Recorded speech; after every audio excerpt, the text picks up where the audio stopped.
बच्चों, आज के 11th वालों के लिए नया वीडियो, जो कल क्वेश्चन शेष रह गए थे उन प्रश्नों का वीडियो जो मैं बना रहा हूँ। आप सभी वीडियो को पूरा देखें, इसके उत्तर याद करें और उत्तर याद करके अपनी कॉपी में लिखें। 100% इन्हीं में से आपके प्रश्न आएंगे। 11th वालों के लिए ये बहुत अच्छा समय है कि उनको एक नई पढ़ने की रुचि होगी, उनका सारी समस्याएं दूर हो गई इस प्रश्न बैंक की सहायता से। अगर आप सभी प्रश्न बैंक को याद कर लेते हैं तो निश्चित रूप से आपको 100% जो है परीक्षा में पूर्ण सफलता मिलेगी। सारा पेपर इसी में से आना है। कल भी मैंने आपको वीडियो में बताया था। आज फिर मैं नया वीडियो नए प्रश्नों के साथ, अगले जो 3 प्रश्न आपने शेष रह गए थे उनके लिए मैं आपको वीडियो बना के बता रहा हूँ। अगला प्रश्न लिखें आप। प्रश्न है, समतापी प्रक्रम और रुद्धोष्म प्रक्रम में अंतर लिखें। समतापी प्रक्रम और एक तरफ क्या लिखेंगे, रुद्धोष्म प्रक्रम। रुद्धोष्म प्रक्रम दोनों में आपको अंतर लिखना है। बहुत सरल है। समतापी प्रक्रम किसे कहते हैं, ये आप अच्छे से जानते हैं। ऐसा प्रक्रम जिसमें अवस्था परिवर्तन के दौरान निकाय का ताप समान बना रहता है, समतापी प्रक्रम कहलाता है। इसमें लिखें ऐसा प्रक्रम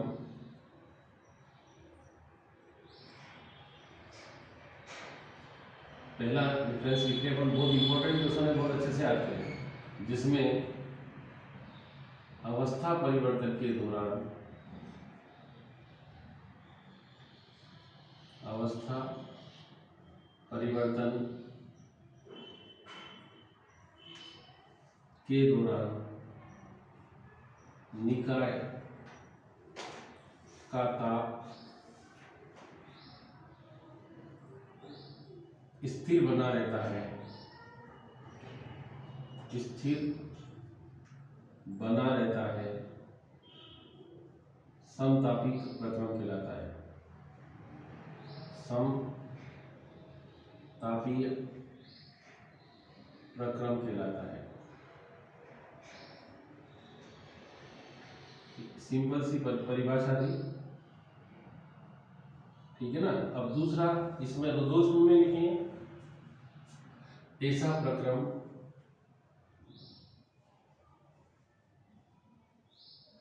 जिसमें ऊष्मा का आदान प्रदान नहीं होता है। ऊष्मा का आदान प्रदान नहीं होता है, आदान प्रदान नहीं होता है,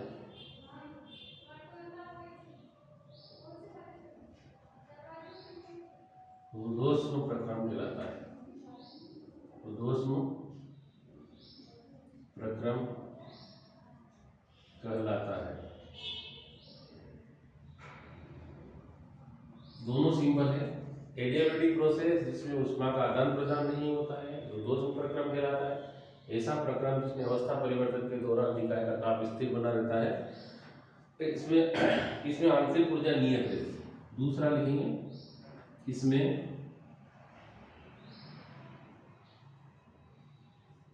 आंतरिक ऊर्जा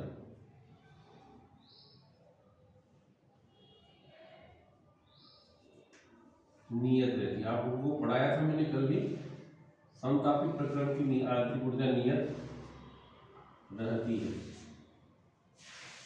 इसमें आंतरिक ऊर्जा में ही परिवर्तन होता है। दूसरा, इसकी आंतरिक ऊर्जा नियत नहीं रहती। इसकी आंतरिक ऊर्जा नियत नहीं रहती है।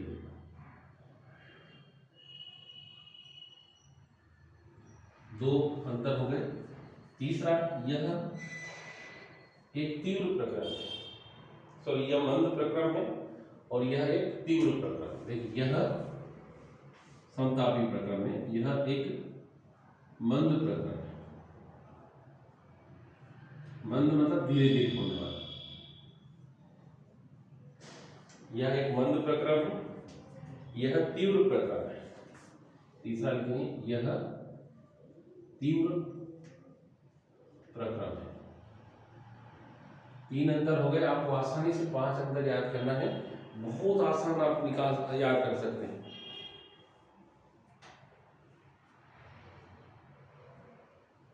इसमें चौथा देखिए, इसमें क्या होगा, इसमें उष्मा, इसमें वातावरण के साथ उष्मा का आदान प्रदान होता है। देखिए यहां लिखेंगे, इसमें वातावरण के साथ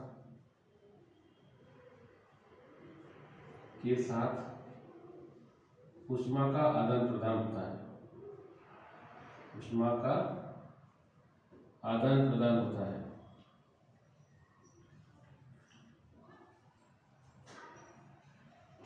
समझ में आ गया होगा? मतलब इसमें क्या होगा, उष्मा अंदर भी आ सकती है उष्मा, और इसमें क्या लिखेंगे, इसमें उष्मा, इसमें वातावरण के साथ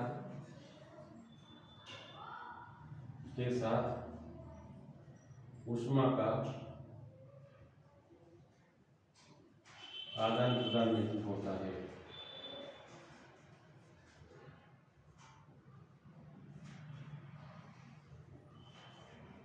अच्छा, समतापी प्रक्रम में क्या होगा, क्योंकि इसकी दीवारें जो है कुछ अलग नहीं हो सकती, जबकि रुद्धोष्म प्रक्रम की दीवारें कैसी होती है, कुछ अलग बनी होती है ना। तो यहाँ लिखिए, इसमें पात्र, पांचवा, इसमें पात्र पूर्णतः कुचालक नहीं होता है। पूर्णतः कुचालक नहीं होता है। इसमें क्या लिखेंगे, इसमें पात्र पूर्णतः कुचालक होता है। ये 5 अंतर है, आप बहुत अच्छे से इनको याद कर सकते हैं, कोई कठिनाई नहीं है, ठीक है। यह बायल के नियम का पालन करता है, ये रुद्धोष्म नियम का। आपको छठा लिखना हो तो लिख सकते हैं, यह प्रक्रम बायल के नियम का पालन करता है।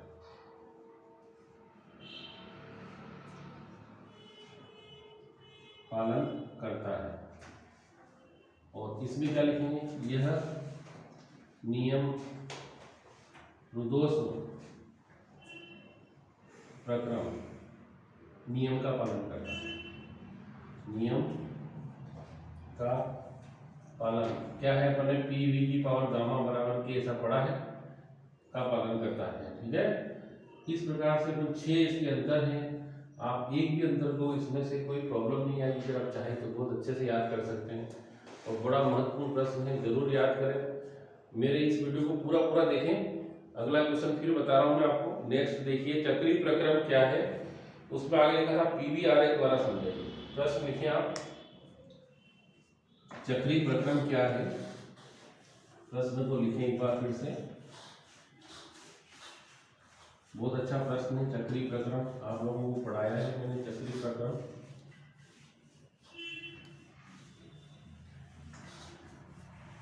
देखिए बच्चों, अगला प्रश्न, चक्रीय प्रक्रम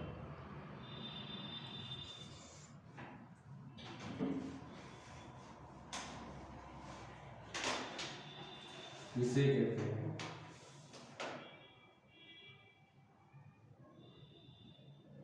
पीवी आरेख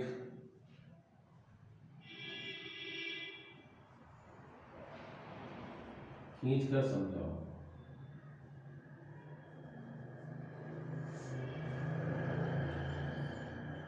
ये आपका प्रश्न था। मैं तो कहूँ जरूर याद कर लेना इस प्रश्न को, बहुत इंपॉर्टेंट प्रश्न है। दोनों और तीनों प्रश्न एक और करूँगा, इसके बाद तीनों को बहुत अच्छे से करें, निश्चित रूप से एग्जाम में आने वाले हैं। तो चक्रीय प्रक्रम किसे कहते हैं? ऐसा प्रक्रम जो विभिन्न अवस्थाओं से होता हुआ, विभिन्न अवस्थाओं से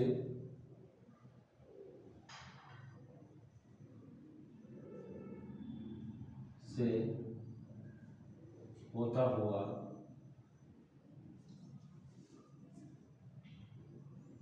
अपनी प्रारंभिक अवस्था में पहुंच जाता है, प्रारंभिक अवस्था में पहुंच जाता है, अवस्था में पहुंच जाता है,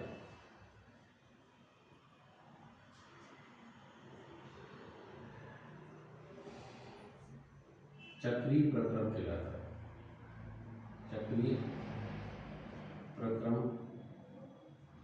कहलाता है। समझ में आ गया आप लोगों को? देखिए, जो ऐसा प्रक्रम जो विभिन्न अवस्थाओं से गुजरता हुआ अपनी प्रारंभिक अवस्था में चला जाता है उसे अपन कौन सा प्रक्रम कहते हैं? अब देखिए, यहाँ एक अपन ग्राफ बनाते हैं। ये कौन सा अक्ष है बच्चों? एक्स अक्ष है।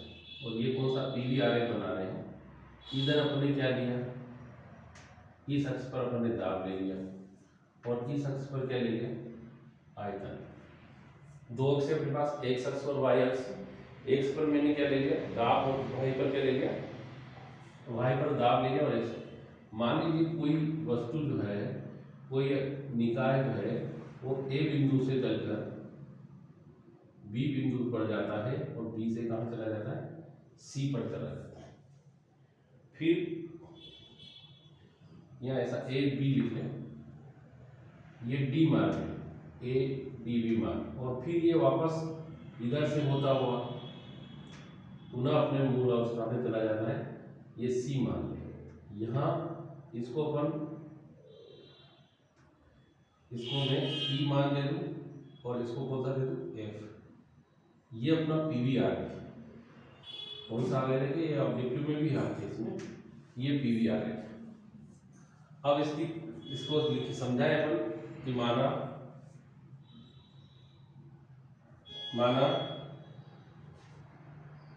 किसी गैसीय निकाय की प्रारंभिक अवस्था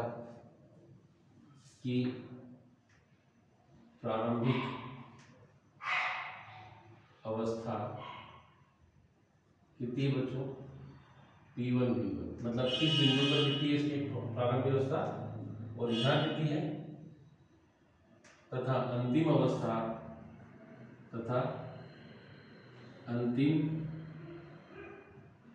अवस्था कौन सी है? P2 V2। ठीक है, प्रारंभिक अवस्था कौन सी है? P1 V1 और अंतिम अवस्था कौन सी है? P2 V2 है।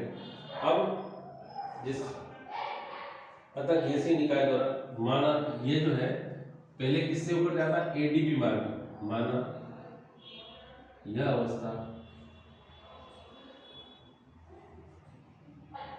ए डी बी मार्ग से होकर बी बिंदु पर पहुंचती है।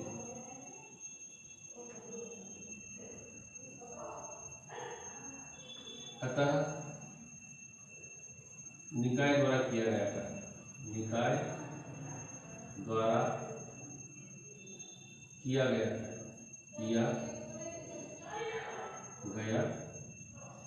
कार्य, ठीक है। निकाय द्वारा किया गया कार्य डब्ल्यू ए बी, देखो बच्चों डब्ल्यू बराबर यहाँ से लिखेंगे A D B E F का क्षेत्रफल। क्या लिखेंगे?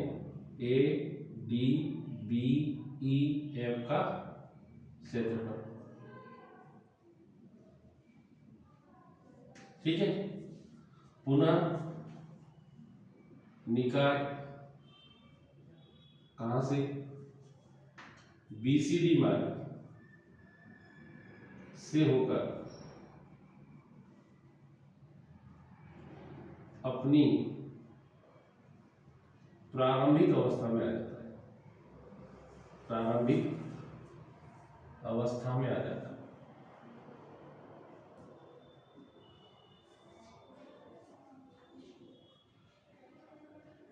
तब निकाय द्वारा किया गया, तब निकाय द्वारा किया गया कार्य।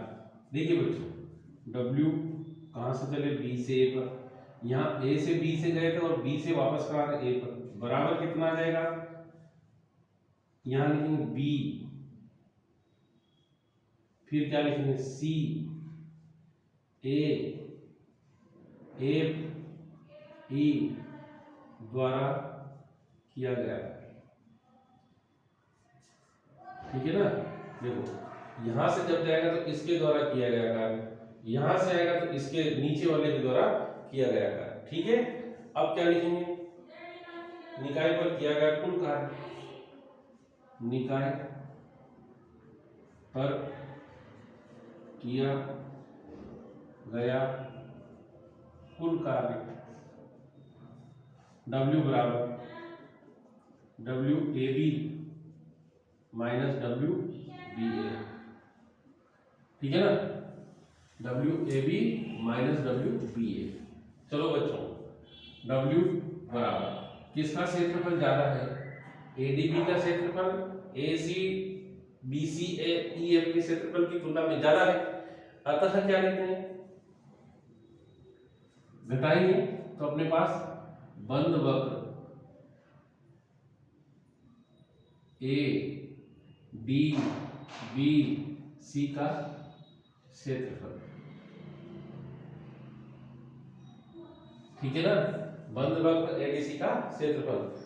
इस प्रकार चक्रीय प्रक्रम में निकाय द्वारा निर्णय किया गया कार्य बंद वक्र के क्षेत्रफल के बराबर होता है। इस प्रकार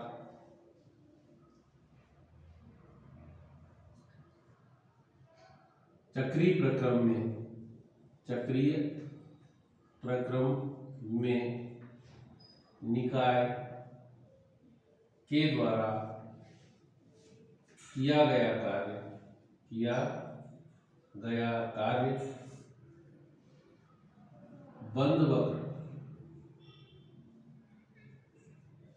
के क्षेत्रफल के बराबर होता है, के बराबर होता है। ये हमने पूरा क्वेश्चन कंप्लीट। फिर से एक बार, चक्रीय प्रक्रम जिसे कहते हैं ऐसा प्रक्रम जो विभिन्न अवस्थाओं से गुजरता हो अपनी प्रारंभिक अवस्था में चला जाता है, चक्रीय प्रक्रम कहलाता है। कुछ नहीं करना है, अपन को पीवी आरेख बनाना है। यहाँ इस अक्ष पर भी लेंगे, इस पर पी लेंगे।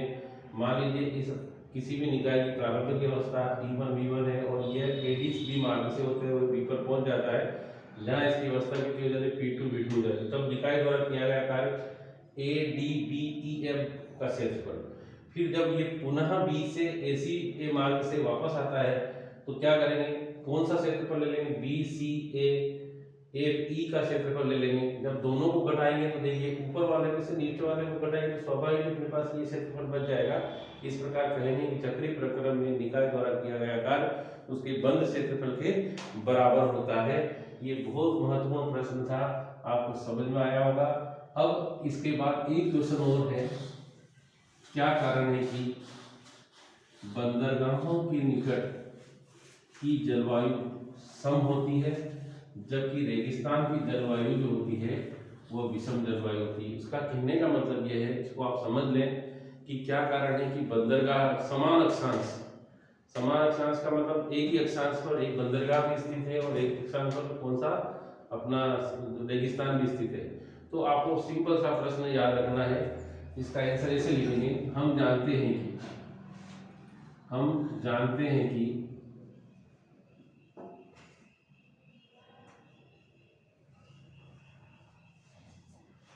जल की विशिष्ट ऊष्मा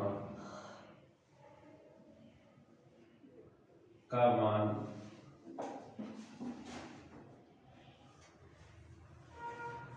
सबसे अधिक होता है। इस कारण जल या पानी देर से गर्म होता है तथा देर से ही ठंडा होता है।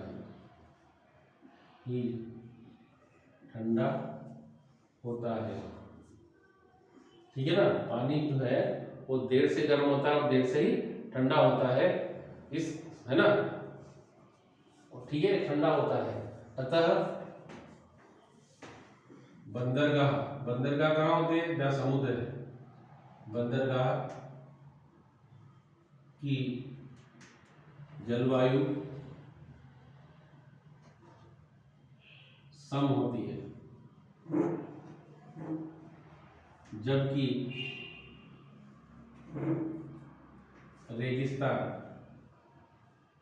में रेत जल्दी से गर्म हो जाती है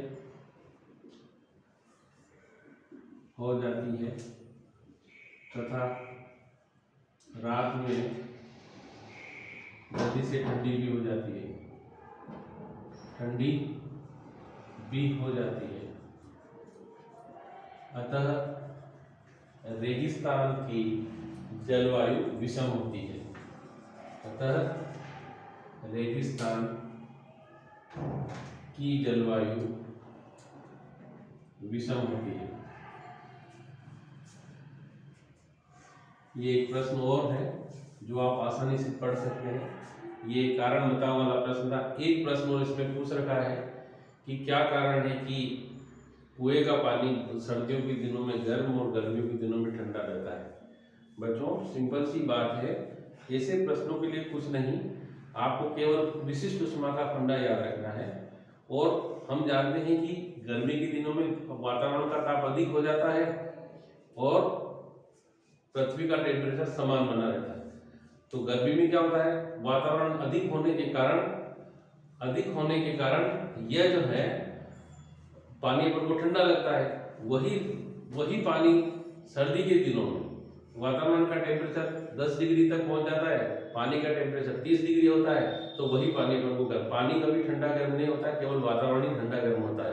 तो गर्मी के दिनों में वातावरण का टेम्परेचर अधिक होने के कारण पानी का टेम्परेचर कम रहता है, तो हमें पानी ठंडा लगता है, जबकि सर्दियों के दिनों में वातावरण का टेम्परेचर बहुत कम हो जाता है, इस कारण को हमको वही पानी सर्दी के दिनों में अपन को गर्म लगने लग जाता है। यही अपन को कारण लिखना है। आप सभी लोग मेरे वीडियो को बहुत अच्छे से देखें, लाइक करें, कमेंट्स करें और अधिक से अधिक शेयर करें। मैं आपको 11वीं क्लास की पूरी प्रश्न बैंक हल करवाने का मैंने आपसे वादा किया है। मैं चाहे छुट्टी हो उस दिन भी आपका वीडियो बना करके डालूंगा, आप जरूर याद करें। थैंक यू, धन्यवाद।